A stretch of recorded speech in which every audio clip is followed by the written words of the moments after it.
আসসালামু আলাইকুম ভাইজান। ওয়ালাইকুম সালাম। আগামী নির্বাচনে কোন দল ক্ষমতায় দেখতে চাচ্ছেন? আসলে কি মানে বিগত আমরা তো মানে অনেক সরকারই আমরা দেখছি বাপদাদার আমলে, আর আমিও দেখছি বা আমার লাইভে ভোট দিতে পারলাম না, যেহেতু বিগত বছরে আমরা ভোট কেন্দ্রে গেলেও মানে ফ্যাসিস্ট সরকার আমাদেরকে ভোট দিতে দেয় নাই। আচ্ছা, বাট আমাদের আত্মীয় স্বজন বা সদ্য গোষ্ঠীর মধ্যে সবাই আসা বিএনপি সমর্থন ছিল। এখন আগামী নির্বাচন আসলে অনেক কিছু চেঞ্জ হয়েছে, পরিবর্তন চাই বাংলাদেশের। মানে আপনি পরিবর্তন চাচ্ছেন, আগের বিগত যত সরকার ছিল তাদেরকে একটু লুজ দিতে চাচ্ছেন?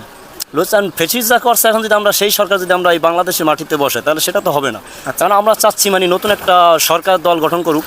যে এখন দেখতে আসছি ইনসাফ প্রতীক, আমি আমার পক্ষ থেকে মানে দাঁড়িপাল্লাই মানে গুরুত্বপূর্ণ বা মানে জনগণের এইটাই হয়েছে মানে হ্যাঁ পক্ষে বা দাঁড়িপাল্লা এইটার সমর্থনে এই গণজোয়ার হচ্ছে ইনশাল্লাহ দাঁড়িপাল্লা জয় হবে। আর বিগত বছরে ভোট দিতে পারি না, এবার ইনশাল্লাহ আমার ফ্যামিলি আমার আত্মীয় স্বজন দাঁড়িপাল্লায় ভোট দেবে, এবার আমি সমর্থন আছি, এবার আমিও দিতে বলবো ইনশাল্লাহ। এটা আশাবাদী, আপনাকে দোয়ায় এবং জয় হবে দাঁড়িপাল্লা।